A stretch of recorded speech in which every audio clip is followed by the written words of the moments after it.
ಹರಿ ಓಂ. ಪುರಂದರದಾಸರ ಮಾತೇ ಚೆನ್ನ, ಅವರ ಪ್ರತಿ ಮಾತು ಚಿನ್ನ. ದಾಸರು ಹೇಳ್ತಾರ, ಬಂದಷ್ಟರಿಂದಲಿ ಬಾಳಿಕೋ, ಬಲು ಸಂದೇಹ ಬಂದಲ್ಲಿ ಕೇಳಿಕೋ, ನಿಂದಾಸ್ತುತಿಗಳ ತಾಳಿಕೋ, ಗೋವಿಂದ ನಿನ್ನವನೆಂದು ಹೇಳಿಕೋ. ಏನು ಬರ್ತದ ನಿನ್ನ ಜೀವನದಾಗ ಆದ್ರಿಂದ ಆನಂದವಾಗಿರಪ್ಪ. ವಿಚಿತ್ರವಾದ ದುರಾಶೆ, ನಿರಾಶೆ, ಹತಾಶೆಗಳಲ್ಲಿ ಬಿದ್ದು ಭ್ರಮೆ ಮತ್ತು ಭ್ರಾಂತಿಯ ಬದುಕಿನಲ್ಲಿ ಹೋಗ್ಬೇಡವೋ. ಪರಮಾತ್ಮ ಹ್ಯಾಂಗೆ ಕೊಡ್ತಾನೋ ಹಾಂಗಿರು, ಹಾಂಗೆ ಇರುವೇನೋ ಹರಿಯೇ ಅನ್ನತಕ್ಕಂಥ ಮನೋಭಾವ ಬೆಳೆಸಿಕೋ. ಬಲು ಸಂದೇಹ ಬಂದಲ್ಲಿ ಕೇಳಿಕೋ. ಏನಾದರೂ ಅನುಮಾನ ಇತ್ತು, ಸಂದೇಹ ಇತ್ತು, ಗೊತ್ತಿಲ್ಲ, ತಿಳುವಳಿಕೆ ಬೇಕು, ದೊಡ್ಡವ್ರು ಬಂದಾಗ ಕೇಳ್ಕೋ ಅಪ್ಪ, ಕೇಳ್ಕೋ.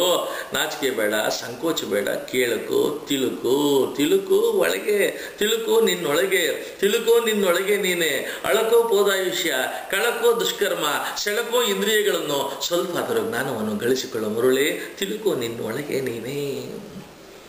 ನಿಂದಾಸ್ತುತಿಗಳ ತಾಳಿಕೋ. ಬೇಕಾದವ್ರು ಬೇಕಾದ ಅನ್ಲಪ್ಪ, ಆಡ್ಲಿ, ಚಾಡಿ, ಚಿದ್ರ, ನಿಂದನೆ, ಭರ್ಸನೆ ಸಮಾಜದಲ್ಲಿ ಇದ್ದಿದ್ದೇನಪ್ಪ. ಅದಕ್ಕೆ ಯಾಕೆ ಕಿವಿ ಕೊಡ್ತೀಯ? ಯಾರಾದ್ರೂ ಹೊಗಳಿದ್ರೆ, ಶ್ಲಾಘನೆ ಮಾಡಿದ್ರೆ ಆಯ್ತು, ಪರಮಾತ್ಮನಿಗೆ ಸಮರ್ಪಣೆ ಅಂತಂದು ಗೋವಿಂದ ನಿನ್ನವನೆಂದು ಹೇಳಿಕೋ. ಈ ಜಗತ್ನಾಗ ಎಷ್ಟು ಜನ ನೆಂಟರದಾರ್ರಿ, ಬಂಧು ಅದಾರೆ, ಬಾಂಧವರಿದ್ದಾರೆ, ಬೇಕಾದವರು ಅದಾರ. ಆದ್ರ ನಿಜವಾಗಿ ನಾನು ಹುಟ್ಟಿದ ದಿನದಿಂದ ನನ್ನ ಜೀವನದ ಕಡೆ ಗಳಿಗೆವರೆಗೂ ಉಸಿರಿಗೆ ಉಸಿರಾಗಿ ನನ್ನ ಒಳಗೆ ನಿಂತು ಚೈತನ್ಯವಾಗಿ, ಪ್ರಾಣವಾಗಿ, ಜ್ಯೋತಿಯಾಗಿ, ಪರಂಜ್ಯೋತಿಯಾಗಿ ನನ್ನನ್ನು ಕಾಯ್ತಾ ಇರತಕ್ಕಂಥ ಚೈತನ್ಯ ಶಕ್ತಿ ಇದನ್ನಲ್ಲ, ಆ ಪರಮಾತ್ಮ, ಆ ಗೋವಿಂದ, ಆ ಕೇಶವ, ಮಾಧವ, ಗೋವಿಂದ ನಿನ್ನವನೆಂದು ಹೇಳಿಕೋ. ಅವನಪ್ಪ ನನ್ನ ಬಂಧು. ಪುರಂದರದಾಸರ ಒಂದೊಂದು ಮಾತು ಅಣಿ ಮುತ್ತುಗಳಿದ್ದಂಗ. ಅಣಿಮುತ್ತು ಒಳಕಾಳುಗಳನ್ನು ನೋಡ್ಬೇಕು ಅಂದ್ರೆ ದಾಸರ ಹಾಡುಗಳಿಗೆ ಬರಬೇಕು. ಮಾನವ ಜನ್ಮ ದೊಡ್ಡದು, ಇದ ಹಾನಿ ಮಾಡಲಿ ಬೇಡಿ ಹುಚ್ಚಪ್ಪಗಳಿರ. ಕಣ್ಣು ಕೈಕಾಲ್ ಕಿವಿ ನಾಲಿಗೆ ಇರಲಿಕ್ಕೆ ಮಣ್ಣು ಮುಖಿ ಮರುಳಾಗುವರೇನೋ. ಹೆಣ್ಣು ಹೊನ್ನಿಗಾಗಿ ಹರಿಯ ನಾಮಾಮೃತ, ಹೆಣ್ಣು ಹೊನ್ನಿಗಾಗಿ ಹರಿಯ ನಾಮಾಮೃತ. ಉಣ್ಣದೆ ಉಪವಾಸ ಇರುವರೆ ಘೋಡಿ, ಮಾನವ ಜನ್ಮ ದೊಡ್ಡದು, ಇದ ಹಾನಿ ಮಾಡಲು ಬೇಡಿ ಹುಚ್ಚಪ್ಪಗಳಿರ. ಮಾನವ ಜನ್ಮ ದೊಡ್ಡದು, ಏನು ಕಾರಣ ಎದು ಪತಿಯನ್ನು ಮರೆತೀರಿ, ಧನ ಧಾನ್ಯ ಸತಿಸುತ್ತರು ಕಾಯುವರೇನೋ. ಇನ್ನಾದರೂ ಏಕೋ ಭಾವದಿ ಭಜಿಸಿರಿ, ಇನ್ನಾದರೂ ಏಕೋ ಭಾವದಿ ಭಜಿಸಿರಿ, ಚೆನ್ನ ಶ್ರೀ ಪುರಂದರ ವಿಠಲರಾಯನ. ಮಾನವ ಜನ್ಮ ದೊಡ್ಡದು, ಇದ ಹಾನಿ ಮಾಡಲು ಬೇಡಿ ಹುಚ್ಚಪ್ಪಗಳಿರ. ಮಾನವ ಜನ್ಮ ದೊಡ್ಡದು. ಪುರಂದರದಾಸರು ಒಂದು ಮಾತು ಹೇಳಿದರು, ಚೋರನಾಗಲಿ, ಚಂಡಾಲನಾಗಲಿ, ಬ್ರಹ್ಮಜ್ಞನಾಗಲಿ, ಪಿತೃಘಾತಕನಾಗಲಿ, ಯಾವನೇ ಆಗಲಿ ಮಧ್ಯಾಹ್ನ ಕಾಲಕ್ಕೆ ಅತಿಥಿಯಾಗಿ ಹಸಿದು ಬಂದರೆ ತುತಿಸಿ ನಗು ನಗುತ್ತಾ ಅನ್ನವನ್ನೆತ್ತು ಕೃಷ್ಣಾರ್ಪಣ ಎನ್ನಬೇಕು. ಮಾನವೀಯತೆ, ಅಂತಃಕರಣ ನೋಡಬೇಕು ಅಂತಂದ್ರೆ ದಾಸರಲ್ಲಿ ನೋಡಬೇಕು, ಪುರಂದರ ದಾಸರಲ್ಲಿ ನೋಡಬೇಕು.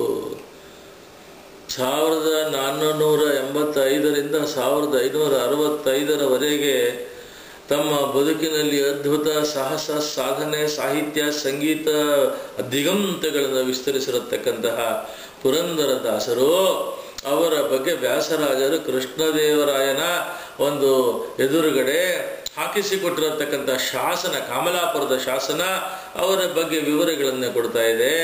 ಆ ಶಾಸನ 1526ನೇ ಇಸ್ವಿ ಫೆಬ್ರವರಿ 26ನೇ ದಿನಾಂಕದ ಶಾಸನ, ಗೌರಾಪುರದ ಶಾಸನ.